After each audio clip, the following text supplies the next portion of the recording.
또 그 냄새 나는 철물점 얘기냐? 시어머니의 차갑고 날카로운 목소리가 거실에 울려 퍼집니다. 32살의 며느리 은지는 그 말을 듣는 순간 온몸이 얼어붙는 것 같았습니다. 시댁에 시집 온 지 이제 3년째입니다. 하지만 시어머니의 태도는 처음 만났던 그날부터 지금까지 단 한 번도 달라진 적이 없었죠. 철물점 딸이 감히 우리 집안 며느리라니 생각할수록 기가 막혀요. 시어머니는 찻잔을 탁 소리나게 내려놓으며 불만을 쏟아냅니다. 은지는 고개를 숙인 채 아무 말도 하지 못했습니다.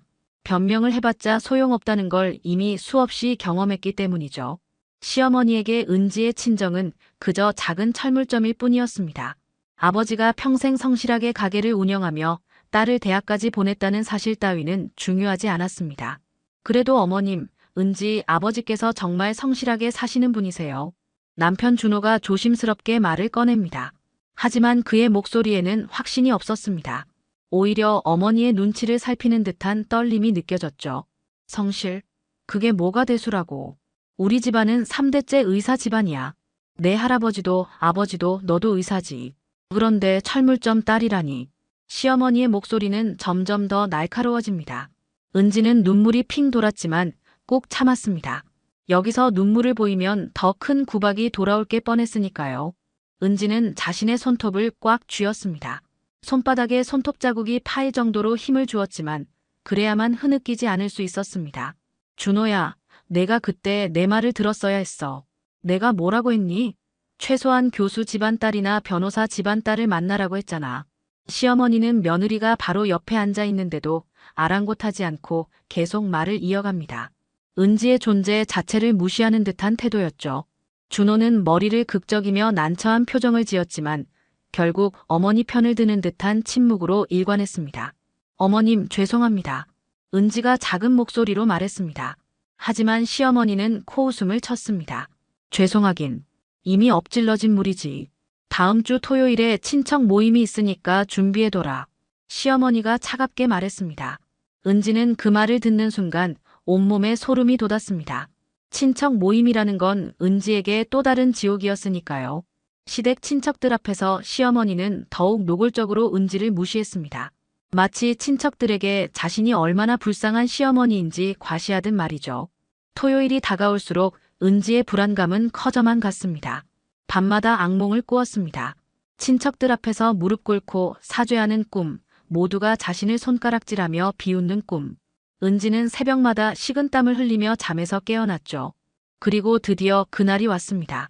시댁 안채에는 20여 명의 친척들이 모여들었습니다. 큰아버지, 작은아버지, 고모, 이모, 사촌들까지.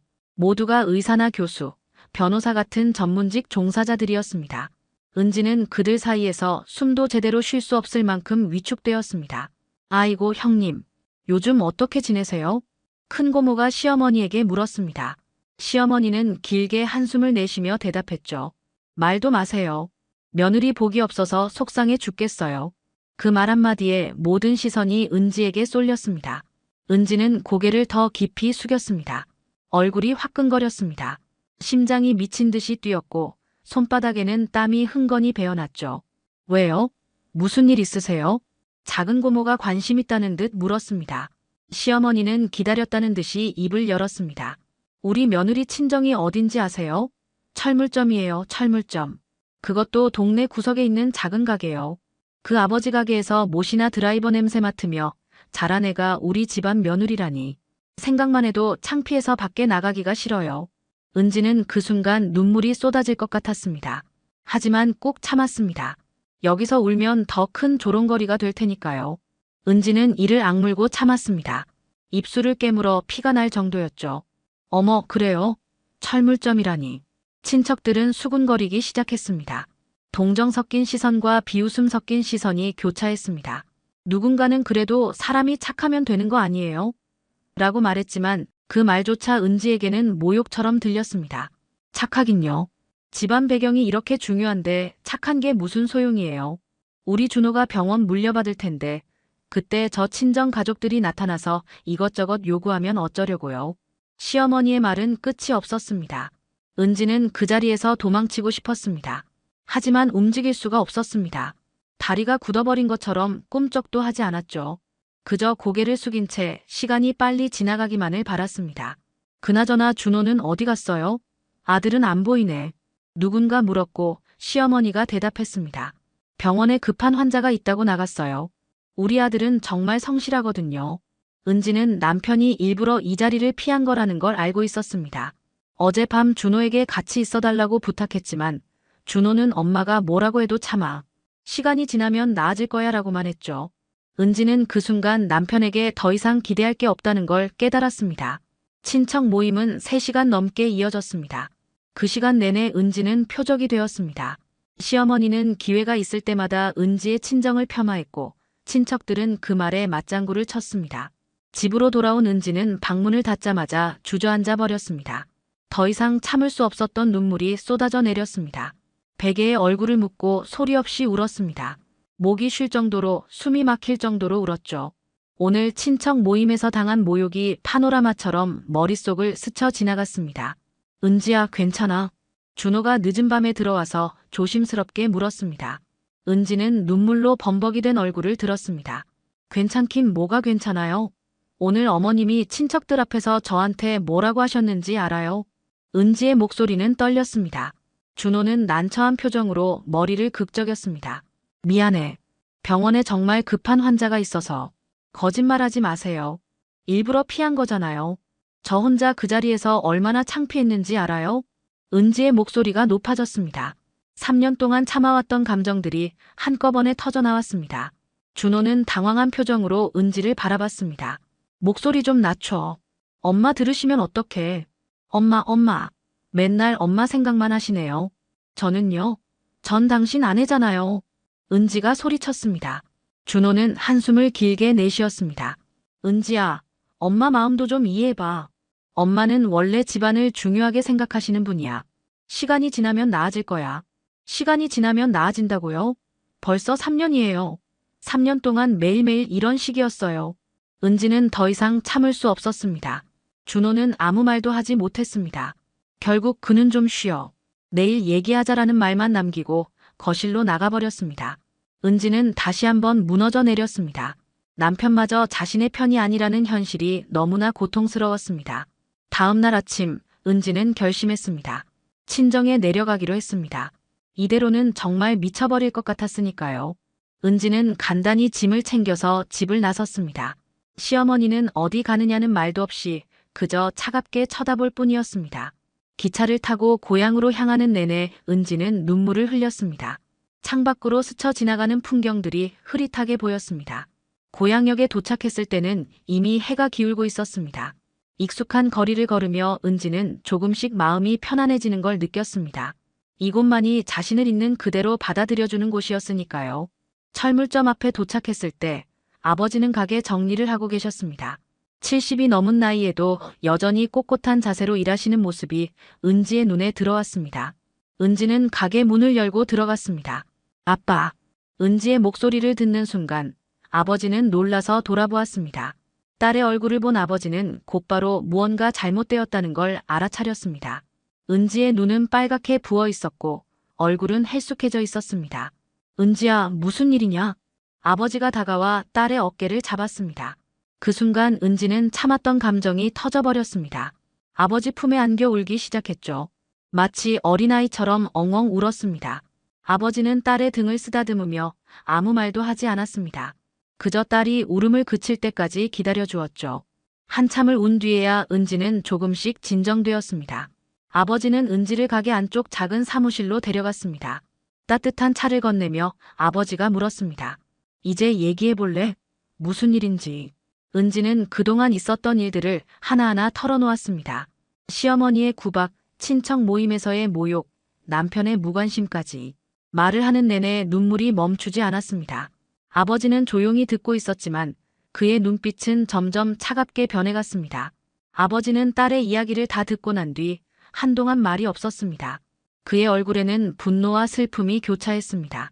평생 성실하게 살아온 자신이, 그리고 사랑하는 딸이 이런 모욕을 당했다는 사실이 견딜 수 없었던 거죠. 아빠, 제가 부족해서 그런 거겠죠? 정말 철물점 딸이라는 게 그렇게 부끄러운 건가요? 은지가 작은 목소리로 물었습니다. 아버지는 고개를 저으며 딸의 손을 꽉 잡았습니다. 절대 아니다. 은지야, 넌 전혀 부족하지 않아. 잘못은 너를 제대로 보지 못하는 그 사람들에게 있는 거야. 아버지의 목소리는 단호했습니다. 은지는 아버지의 그 말에 조금이나마 위안을 받았습니다. 하지만 현실은 달라지지 않았습니다. 여전히 시댁으로 돌아가면 똑같은 모욕을 견뎌야 했으니까요. 아빠가 직접 확인해 봐야겠구나. 아버지가 조용히 말했습니다. 은지는 고개를 들었습니다. 무슨 말씀이세요? 내 시댁 식구들이 어떤 사람들인지 내 눈으로 직접 봐야겠어.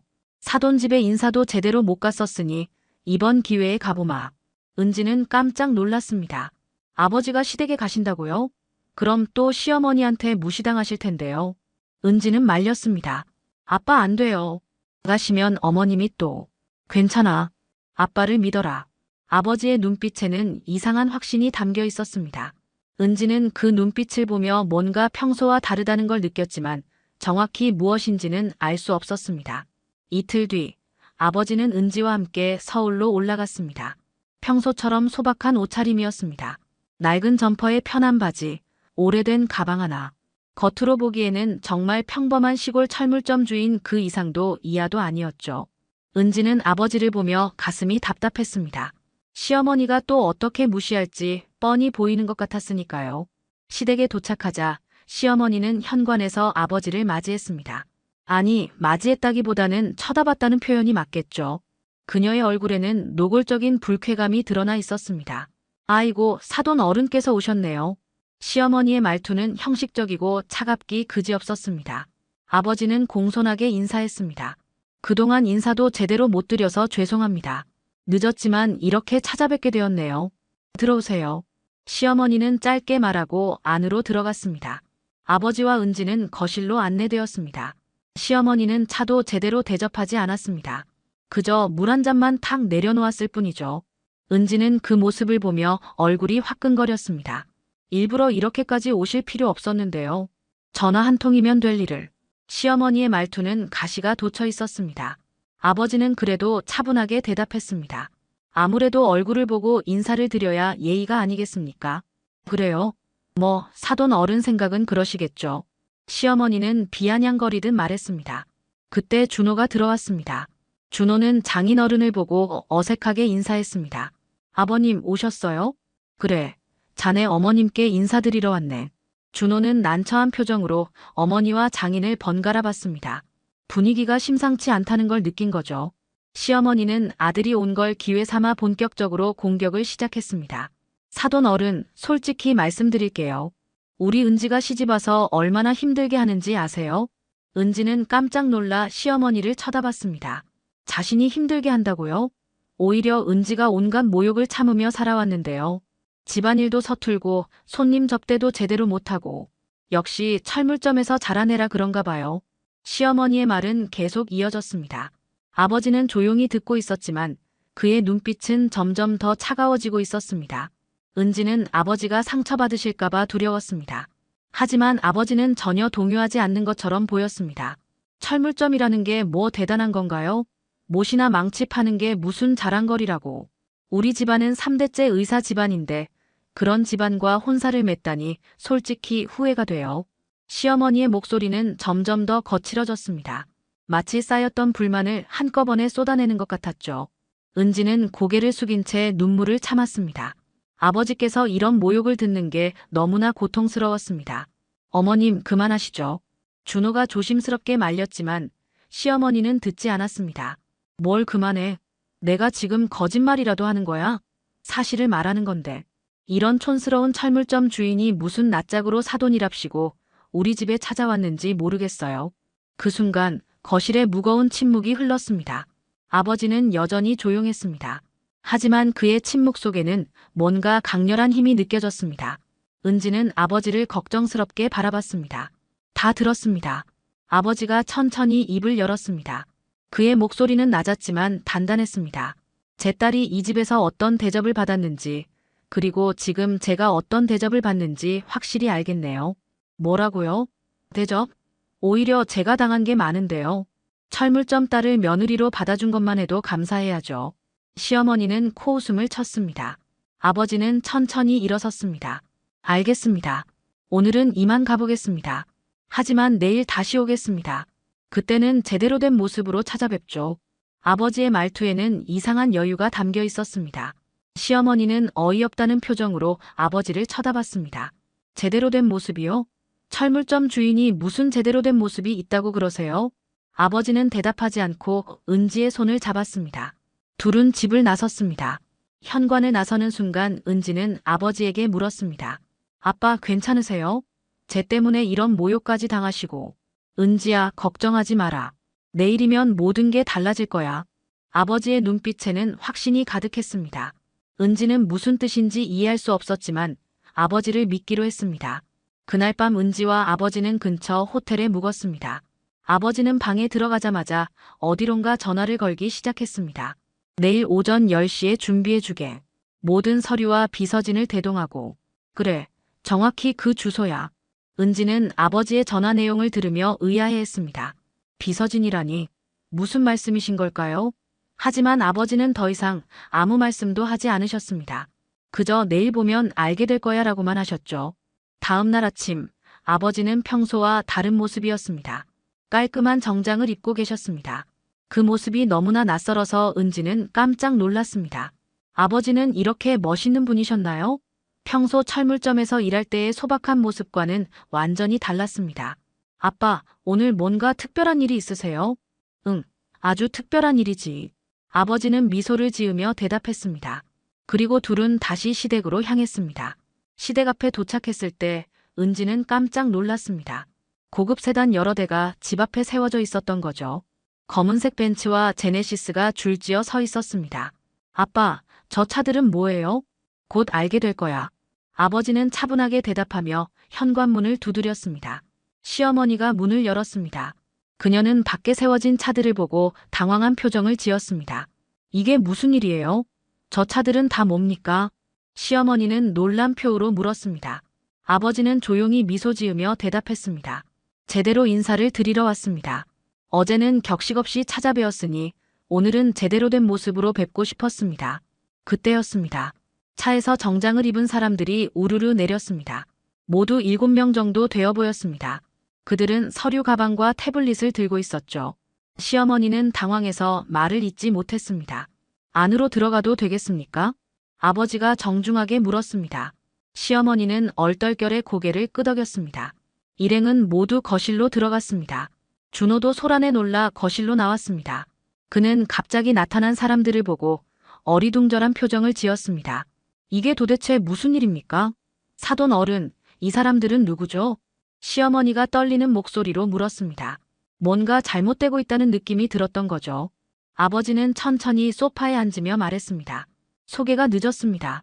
저는 한국이 철물점 주인이 아닙니다. 정확히 말하면 철물점은 제 취미 생활 중 하나였죠. 취미요? 시어머니의 목소리가 높아졌습니다. 아버지는 고개를 끄덕였습니다. 예, 저는 태흥그룹의 회장입니다. 한태흥이라고 합니다. 순간 거실이 얼어붙었습니다.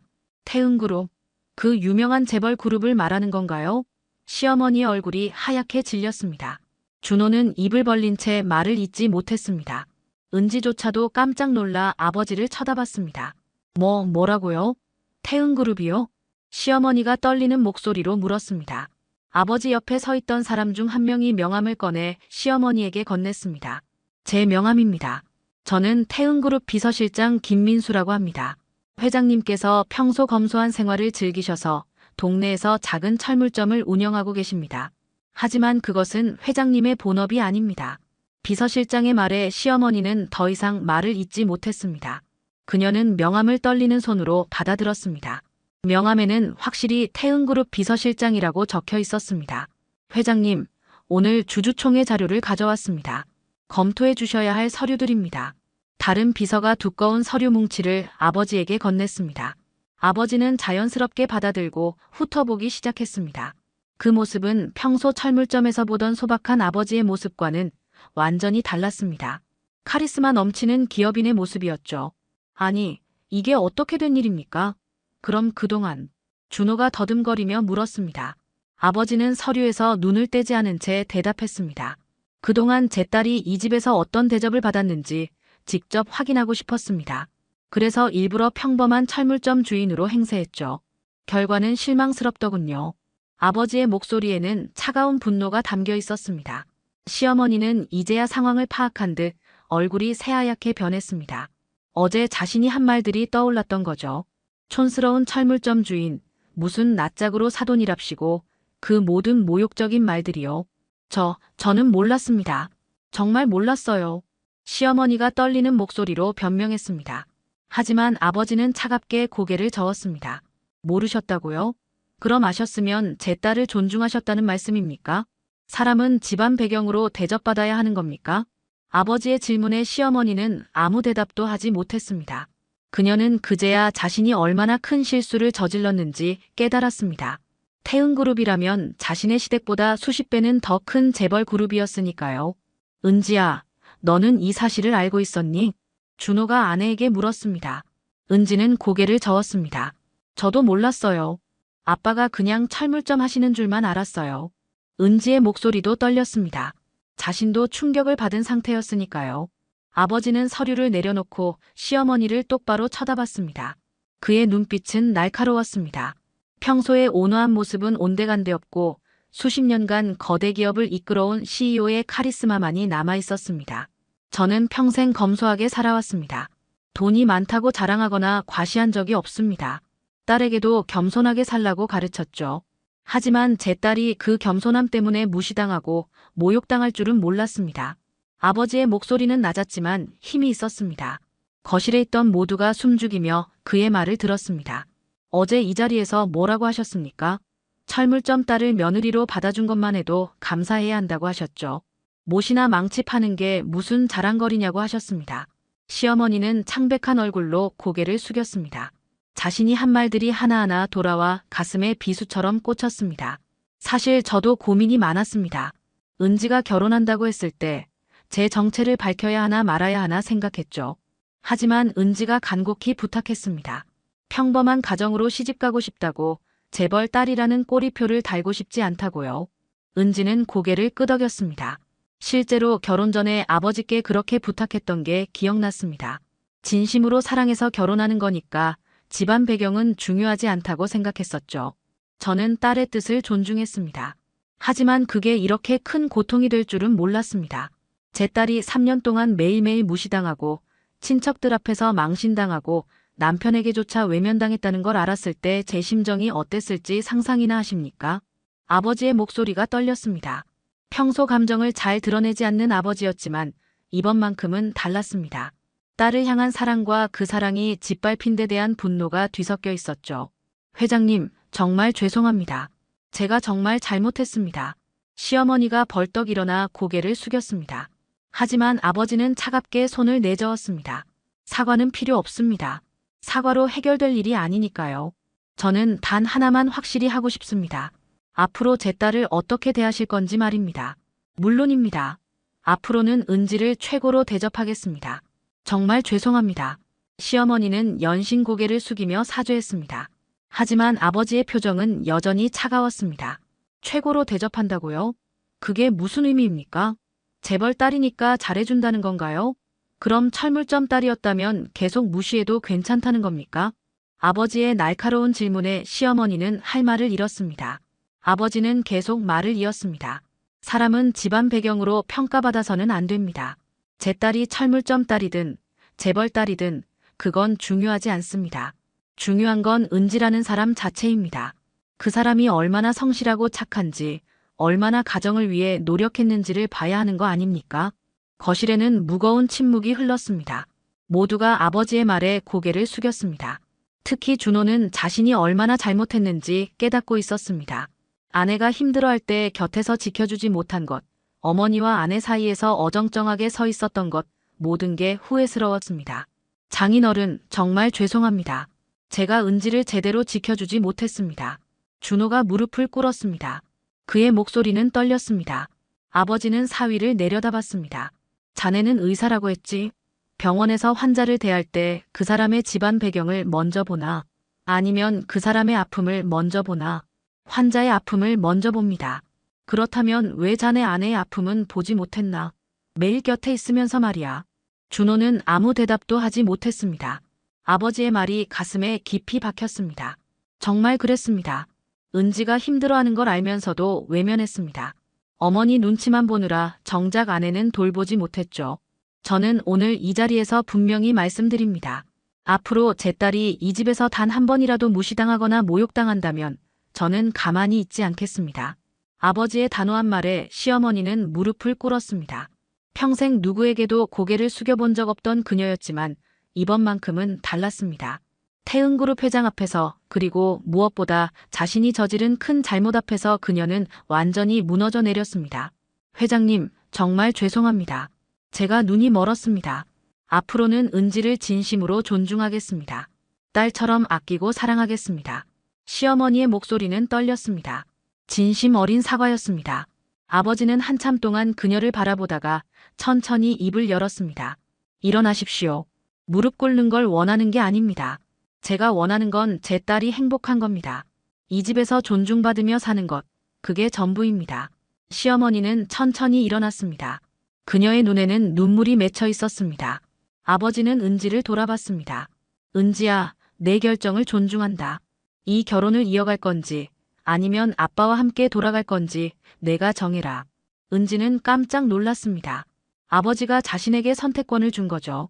은지는 준호를 바라봤습니다. 준호는 무릎을 꿇은 채 간절한 눈빛으로 아내를 쳐다봤습니다.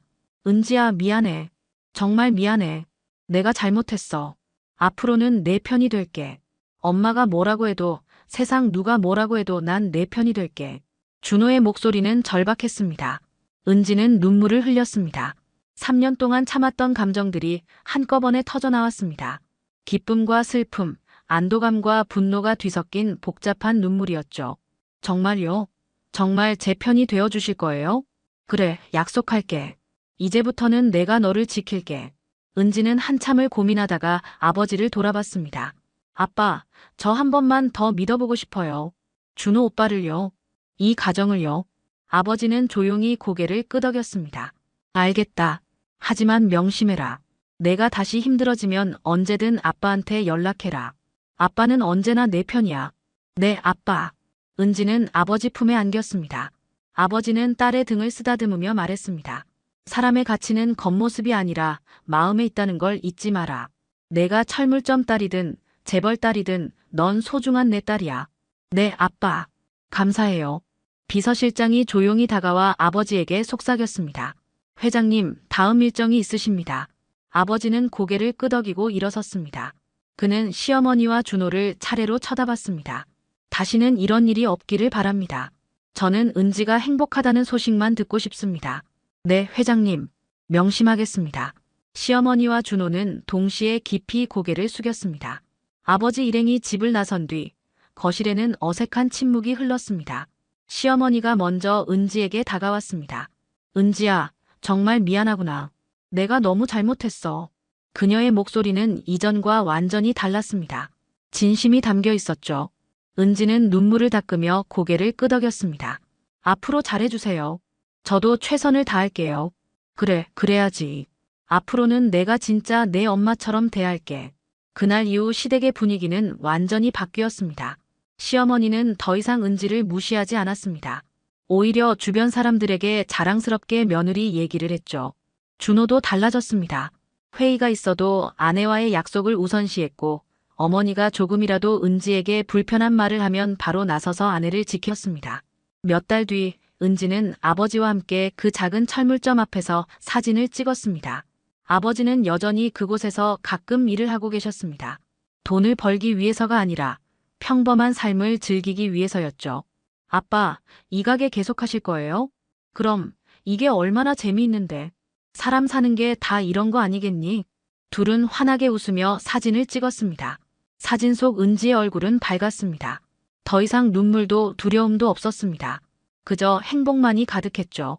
사람의 가치는 겉모습이 아니라 마음에 있다는 걸, 그리고 진정한 사랑은 어떤 상황에서도 서로를 존중하는 것임을 은지는 깨달았습니다. 무시당하던 철물점 딸은 사실 누구보다 빛나는 회장의 딸이었지만 그보다 더 중요한 건 은지 자신이 가진 내면의 가치였습니다. 그리고 이제 그 가치를 모두가 인정하는 행복한 날들이 시작되었습니다.